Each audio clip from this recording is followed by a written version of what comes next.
Bismillahirrohmanirrohim. Assalamualaikum warahmatullahi wabarakatuh. Jumpa kembali di Dimensi Horor. Kali ini aku akan bercerita yang berjudul Mati Kos Yogyakarta, karya Bristory. Seperti rumah, tempat kos juga harusnya menjadi tempat kita melepas lelah. Setelah beraktivitas seharian, harusnya menjadi tempat kita dapat terlelap dengan tenang. Seharusnya. Tapi banyak tempat kos untuk sejenak memejamkan mata pun kita bisa. Tapi banyak tempat kos yang untuk sejenak memejamkan mata pun kita nggak bisa. Ketakutan. Seperti kosan milik temannya Dita. Dita sendiri yang akan cerita di sini.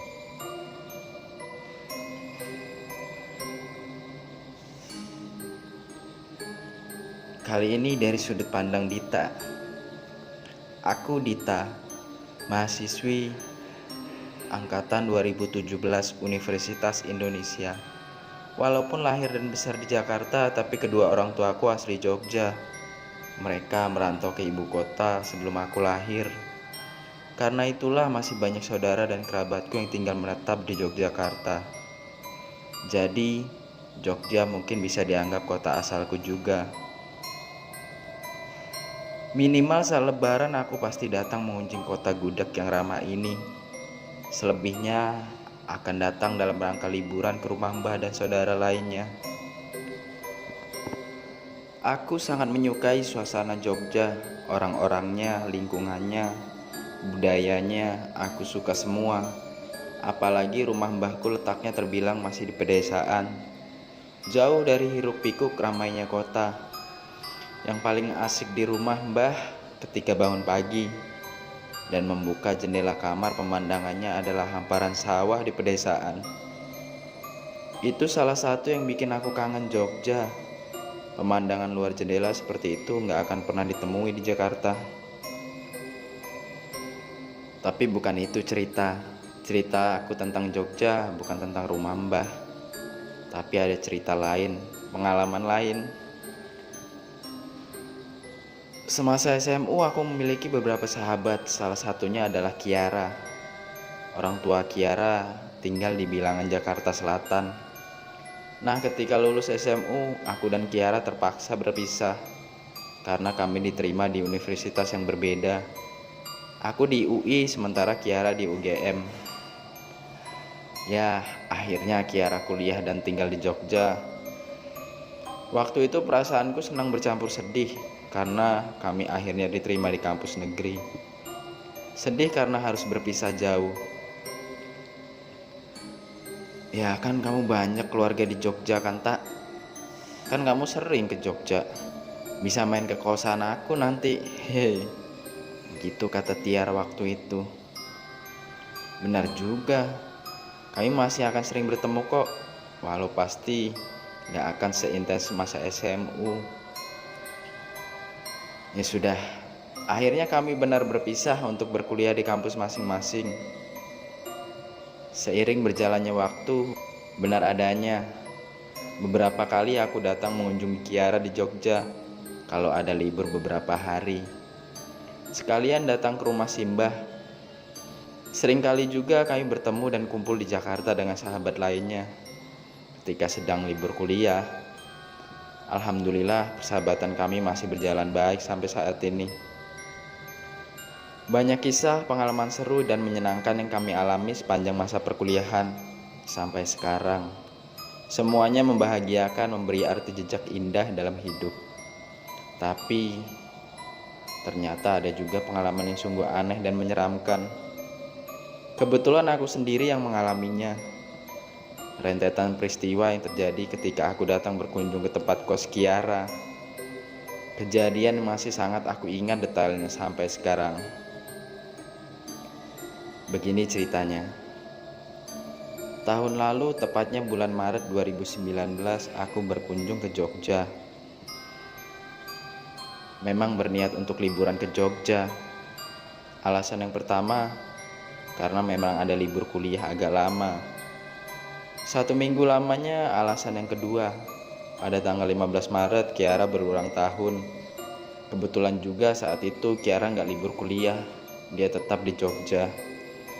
Jadilah aku berlibur di Jogja. Berangkat dari Jakarta hari Kamis tanggal 14 Maret menggunakan kereta pagi. Rencananya aku akan memberikan surprise ultah kepada Kiara pada tengah malamnya. Singkatnya, tanpa kendala berarti aku akhirnya sampai juga di Jogja. Sore itu cuaca hari sangat cerah. Di stasiun Tugu aku turun dari kereta. Suasana Jogja yang sangat aku rindukan. Senyumku selalu sumringah setiap kali menginjakkan kaki di kota ini. Aku memutuskan untuk ke tempat kos Kiara terlebih dahulu, baru esok hari akan ke rumah Simbah. Tempat kos Kiara terletak di daerah Pugung Dalangan, dekat dengan Fakultas Teknik UGM. Ya, karena Kiara berkuliah di fakultas itu, daerah yang gak terlalu jauh dari stasiun Tugu, hanya sekitar 20 menit menggunakan transportasi online.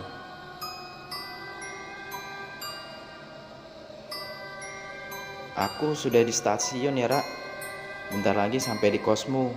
Kamu mau dititip sekalian? Tanyaku ke Kiara lewat WhatsApp. Alhamdulillah, gak usah beli apa-apa tak. Kamu kesini aja langsung, jawab Kiara. Ya sudah, aku langsung meluncur ke tempat kosmu. Kami langsung berpelukan ketika aku sampai di kos Kiara. Lalu selepas rindu dengan saling bercerita, senang rasanya bisa bertemu lagi dengan sahabat yang selalu ceria ini. Setelah sudah nyaris 1 tahun lamanya sejak pertemuan terakhir. Kamu gak ada kuliah hari ini emang? Tanyaku ketika jam sudah menunjukkan pukul 5 sore. Ini aku baru aja pulang. Seharian ini jadwal lumayan padat sih, jawab Kiara. Kosan Kiara ini terbentuk rumah besar bertingkat. Di dalamnya ada 9 kamar, 4 di lantai dasar, 5 di lantai atas.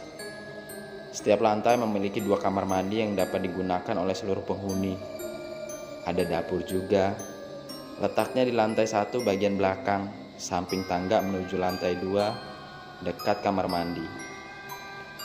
Di tengah-tengah bangunan ada ruang tengah yang berisi sofa, meja, TV, dan beberapa kursi. Di ruang tengah inilah biasanya penghuni kos bercengkrama atau makan. Kamar Kiara berada di lantai dasar, dekat dapur dan kamar mandi.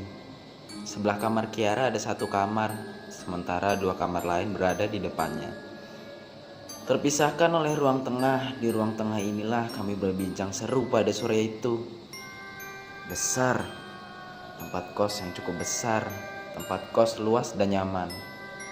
Kiara bilang waktu itu rumah kos sedang gak seluruhnya terisi. Hanya 5 kamar yang berpenghuni, sedangkan 4 sisanya kosong, karena baru saja penghuninya pindah. Perbincangan seru akhirnya harus terhenti karena waktu maghrib tiba. Seluruh penghuni masuk ke kamar masing-masing untuk sholat. Begitu juga dengan kami. Selesai maghrib, Kiara pamit untuk keluar sebentar, mau beli makan katanya. Aku keluar sebentar ya. Kamu di sini aja istirahat. Kalau mau, duduk nonton TV aja di ruang tengah. Ada Dewi tuh. Kamu sudah kenal kan? Begitu Kiara bilang. Siap bos, santai. Kamu jangan lama-lama ya tapi. Hehe, jawabku. Setelah itu Kiara berangkat pergi. Beberapa menit kemudian, aku memutuskan untuk keluar kamar menuju ruang tengah untuk menonton TV. Dan benar kata Kiara tadi, ternyata ada Dewi. Sini tak, nonton TV di sini. Ngapain di kamar sendirian? Ucap Dewi ramah ketika melihatku muncul dari dalam kamar. Ya sudah, akhirnya aku berbincang dengan Dewi di ruang tengah. Dewi bilang kamarnya di lantai atas bersama dengan 2 penghuni lainnya. Lantai dasar hanya ada Kiara dan 1 penghuni lagi yang belum aku kenal. Selfie namanya. Dewi juga bilang katanya nanti malam jam 12 tepat dia dan teman kos lain akan bikin kejutan buat Kiara. Kejutan ulang tahun. Menjelang jam 12 malam, Kamu kebagian tugas jagain Kiara ya. Jangan sampai dia keluar kamar. Aku bareng Selfie nyiapin kue ultah dan lilinya. Hihihi.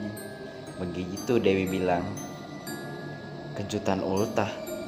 Wah, ini pasti seru, pikirku dalam hati. Hanya sebentar kami berbincang karena Dewi mendadak masuk ke kamarnya untuk menerima telepon. Setelah Dewi pergi, tinggal aku sendirian di ruang tengah. Masih jam 7 lewat sedikit, di dalam rumah kos ini sudah sangat sepi. Hanya suara TV yang kedengarannya dengan volume sedang. Walau sesekali terdengar suara kendaraan melintas di jalan depan rumah, tapi tetap saja isi rumah cenderung sepi. Udara dalam rumah yang gak terlalu panas membuatku sangat nyaman berlama-lama di ruang tengah. Duduk di sofa empuk, semakin lama posisi duduk makin bersandar.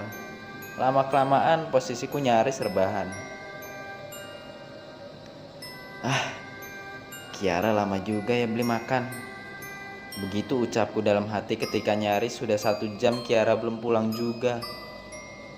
Dalam kesendirian, jari tanganku sesekali menekan tombol remote TV, mencari saluran yang nyaman di hati. Kenyamanan ini membuatku mengantuk, ditambah dengan kondisi tubuh yang cukup lelah karena perjalanan dari Jakarta siang tadi. Kereyep-kereyep mataku. Layar TV jadi agak kelihatan ngeblur karenanya. Aku benar-benar mengantuk, nyaris tertidur. Iya, nyaris, karena akhirnya rasa kantuk mendadak hilang karena aku dikagetkan oleh suara pintu terbuka. Pintu kamar sebelah kamar Kiara yang berada di depanku duduk tiba-tiba terbuka. Kamar yang sejak sore tadi aku pikir dalam keadaan kosong, ternyata ada penghuninya. Mbak, aku menegur perempuan yang muncul dari dalam kamar itu, berbahasa basi sambil membenarkan posisiku menjadi duduk tegak kembali. Masih muda dan cantik, sepertinya mahasiswa yang masih satu angkatan denganku. Dia membalas sapaanku dengan senyuman. Hanya senyuman. Berhenti sebentar di depan pintu kamarnya. Kami bertatapan beberapa detik lamanya sebelum dia melanjutkan langkah ke belakang rumah. Sepertinya menuju kamar mandi atau dapur. Aku gak tahu pasti, karena setelah itu Kiara datang dan langsung mengalihkan perhatianku. Maaf lama ya tak. Tadi aku ketemu teman kampus, jadinya ngobrol dulu deh. Hehe. Setelah itu kami tetap di ruang tengah makan dan lanjut berbincang. Perbincangan jadi lebih seru dan ramai karena belakangan Dewi datang lagi untuk bergabung. Ditambah Selfie juga yang baru pulang sekitar jam 10. Berempat kami berbincang senda gurau di rumah besar itu sampai akhirnya jam sudah menunjukkan pukul 11:30. Dewi dan Selfie memberiku kode untuk mengajak Kiara masuk ke dalam kamarnya, memberi kesempatan bagi mereka untuk menyiapkan kue kejutan ultah Kiara. Oh iya, sebelumnya Dewi juga bilang kalau nanti jam 12 tepat akan ada beberapa teman dari kos-kosan sebelah yang juga akan bergabung memberikan kejutan ultah. Jadi gak akan hanya kami bertiga.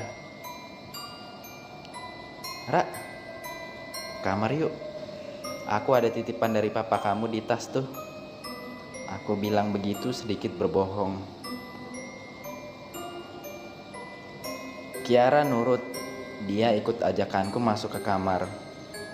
Setelah di dalam kamar, pintu sengaja aku tutup supaya pergerakan Dewi dan Selfie gak terlihat.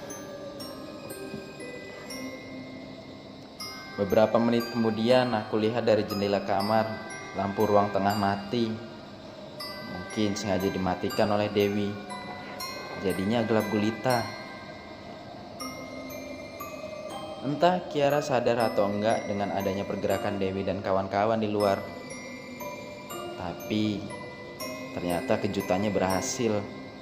Jam 12 lebih sedikit, kawan-kawan mengetuk pintu kamar, lalu Kiara membuka pintu. Surprise! Dewi, Selfie, dan beberapa teman lainnya sudah berkumpul di ruang tengah dengan kue ultah di tangan. Ruang tengah jadi heboh dan ramai, tapi masih tetap dalam keadaan gelap karena lampu masih belum dinyalakan. Saat heboh dan ramai di dalam gelap itulah aku melihat ada hal yang aneh. Aku baru ingat dengan perempuan yang tinggal di kamar sebelah. Perempuan yang aku sapa ketika sedang sendirian di ruang tengah jam 8 tadi.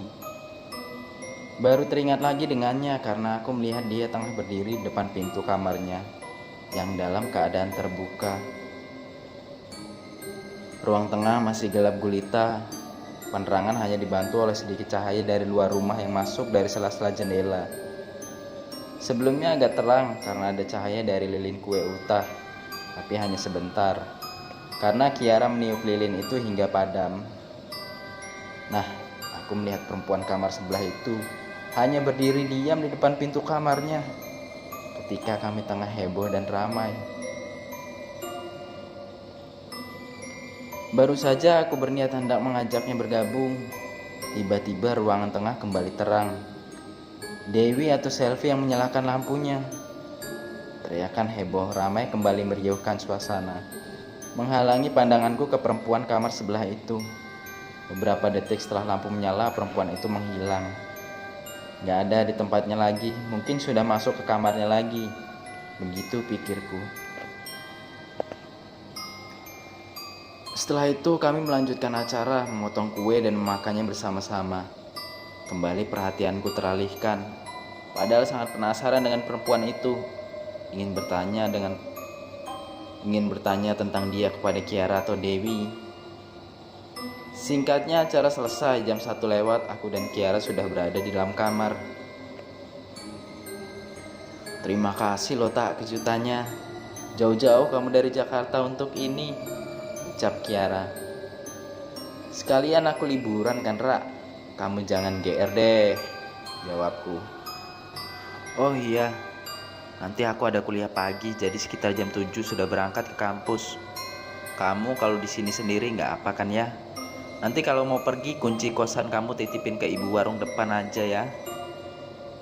Nggak apa Ra, aku juga harus ke rumah mbahku dulu kan. Paling nanti jam 9 aku jalan dari sini. Besok atau lusa aku main kesini lagi, jawabku menjelaskan. Jadi begitu. Kiara bilang dia ada kuliah pagi, jadi akan meninggalkanku di tempat kosnya. Sudah gak apa-apa. Lagi pula aku harus ke rumah mbah. Kangen juga dengan beliau. Rencananya jam 9 pagi aku akan berangkat ke rumah mbah. Setelah selesai berbincang sekitar jam 2 kami terlelap. Paginya aku sempat terbangun sebentar jam setengah 7 tadi ketika Kiara pamit berangkat ke kampusnya. Tapi setelah itu terlelap kira-kira 1 jam. Hampir jam 8 aku baru benar-benar bangun dari tidur. Lalu berniat untuk ke kamar mandi. Rumah kos ini sangat sepi, gak terdengar suara penghuninya. Menurutku mungkin mereka semua sudah beraktivitas di kampus. Gak terdengar suara TV juga dari ruang tengah. Benar-benar sepi. Hanya sesekali terdengar suara kendaraan yang melintas di jalan depan. Selebihnya hening. Dari sela jendela kamar aku juga melihat kalau ruang tengah masih gelap. Hanya cahaya sinar matahari yang sedikit menembus masuk dari jendela depan. Ketika nyawa sudah benar-benar terkumpul, barulah aku mulai berdiri untuk beranjak keluar kamar. Tapi ketika belum sempat membuka pintu, lewat jendela kamar lagi-lagi aku melihat perempuan yang tinggal di kamar sebelah. Dia jalan melintas lewat depan kamar Kiara, berjalan ke arah dapur dan kamar mandi. Dia belum berangkat ngampus. Begitu pikirku dalam hati. Agak sedikit lega melihat dia, karena berarti aku gak sedang benar-benar sendirian di rumah besar ini. Setelah bergumam sendiri, lalu dengan niat bulat aku keluar menuju kamar mandi. Sampai di kamar mandi yang letaknya di samping tangga ke atas dan di depan dapur, ternyata aku gak melihat perempuan itu. Padahal sudah berniat hendak bertegur sapa lagi dengannya. Dapur kosong, gak ada orang. Dua pintu kamar mandi semuanya dalam keadaan terbuka, menandakan kalau nggak ada yang menggunakan. Kemana dia? Tanyaku dalam hati. Sedikit bingung karena tadi jelas-jelas aku melihatnya berjalan lewat depan kamar. Mungkin dia naik ke lantai atas. Sekali lagi aku bergumam mengambil kesimpulan sendiri. Iya, memang satu-satunya jalan. Iya ya, ke atas. Nggak ada lagi. Karena depan kamar mandi nggak ada orang. Tanpa pikir panjang aku langsung masuk ke kamar mandi dan mulai membersihkan diri. Setelah selesai aku langsung kembali ke kamar. Di kamar aku membiarkan pintu dalam keadaan terbuka. Jadi dari dalam dapat terlihat ruang tengah dengan jelas. Sibuk aku membereskan tas karena sebentar lagi harus berangkat ke rumah Mbah. Begitu fokusnya aku membereskan barang-barang, sampai-sampai nggak menyadari kalau mungkin sejak tadi sudah ada seseorang yang sedang duduk di sofa panjang ruang tengah. Aku sedikit terkejut ketika akhirnya sadar akan hal itu. Ternyata perempuan kamar sebelah. Dia sudah berada di ruang tengah duduk menghadap TV yang sedang dalam keadaan mati. Duduk menghadap kamar Kiara yang pintunya dalam keadaan terbuka. Ada aku di dalamnya tengah beberes. Dia duduk diam memandangku. Setelah kagetku mereda, aku tersenyum kepadanya. Dia membalas senyumku. Tanggung, sedikit lagi selesai. Maka aku meneruskan membereskan barang-barangku. Setelah beres nanti, aku akan datang menghampirinya. Akhirnya selesai. Lalu aku berdiri berniat untuk keluar kamar. Alangkah terkejutnya aku. Ternyata perempuan itu sudah gak duduk di sofa panjang lagi. Tapi tiba-tiba dia sudah berdiri tepat di depan pintu kamar Kiara. Iyalah, tentu saja aku kaget. Gak ada suaranya, tapi tiba-tiba sudah berdiri depan pintu. Hai Mbak, kita belum kenalan dari kemarin. Aku Dita, temannya Kiara. Sapaku tersenyum sambil mengulurkan tangan mengajak bersalaman. Dia masih diam berdiri sambil tersenyum datar. Tapi menyambut uluran tanganku, kami bersalaman. Aku Naira, begitu dia bilang pelan. Mbak Naira tinggal di kamar sebelah kan ya? Tanyaku. Dia hanya mengangguk pelan, tidak mengeluarkan sepatah kata pun. Kenapa semalam gak ikut ngobrol di sini Mbak? Lagi-lagi aku bertanya. Kembali dia diam, hanya menggeleng. Dalam remangnya ruang tengah, aku melihat kalau Naira ini perempuan cantik.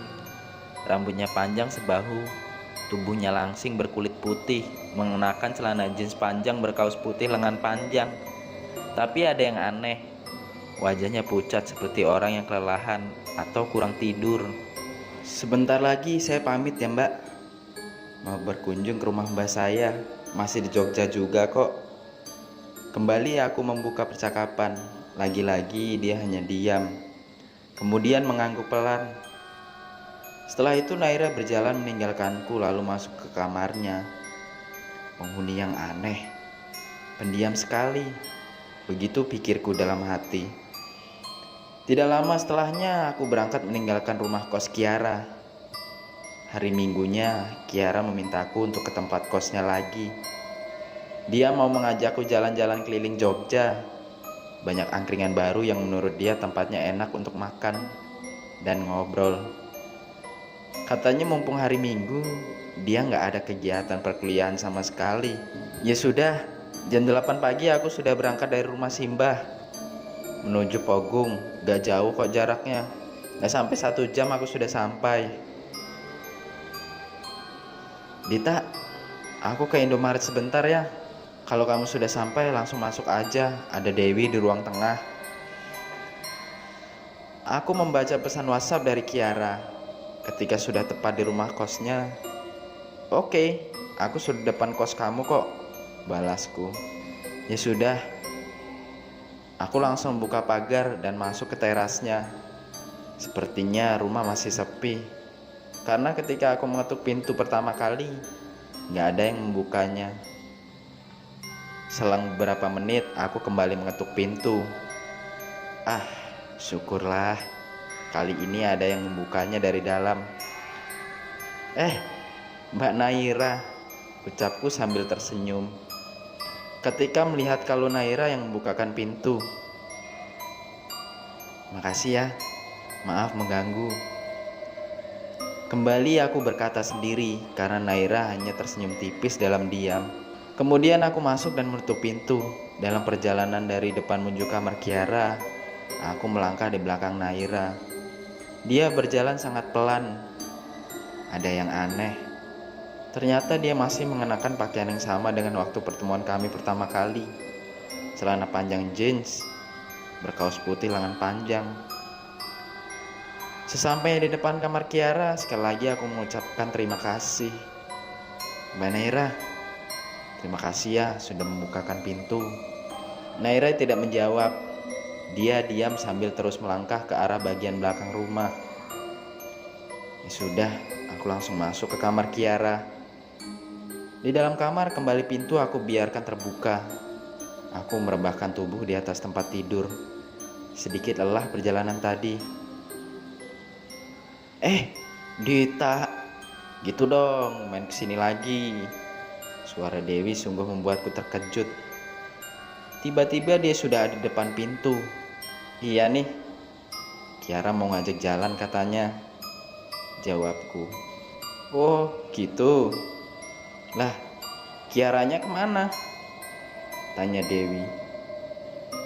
Ke Indomaret sebentar katanya. Aku datang, dia udah gak ada tadi. Terus siapa yang bukain pintu buat kamu tadi, tak? Naira yang tinggal di kamar sebelah. Hari Jumat kemarin kami sudah kenalan kok. Hehe. Mendengar jawabanku, raut wajah Dewi tiba-tiba berubah. Dia seperti kelihatan kaget mendengar jawabanku. Naira kamar sebelah. Serius kamu? Gak salah denger. Bukan selfie. Rentetan pertanyaan yang keluar dari mulutnya menggambarkan kalau Dewi sangat kaget mendengar jawabanku tadi. Benar Wi, aku yakin Naira kamar sebelah. Emang kenapa sih? Jawabku menegaskan. Enggak apa-apa tak. Aku kamarku dulu ya, jawab Dewi terbata-bata. Lalu dia seperti terburu-buru melangkah menuju kamarnya di atas, meninggalkanku sendirian di bawah. Aneh, kenapa tuh Dewi? Aku bergumam dalam hati. Selang 15 menit kemudian akhirnya Kiara datang juga. Paras wajahnya cerah, ceria melihatku. Hari ini kita jalan-jalan ya. Sekalian mampir ke warung kopi punya temanku yang baru buka. Enak tempatnya, begitu katanya. Lalu kami berbincang panjang lebar, tapi perbincangan mendadak berhenti ketika sudah sampai di bahasan tentang Naira. Jadi tadi Dewi kan yang bukain pintu? Tanya Kiara. Bukan Ra, bukan Dewi, tapi Naira. Teman kamu yang di kamar sebelah, jawabku. Naira, serius kamu tak? Kembali Kiara bertanya, kali ini dengan wajah serius.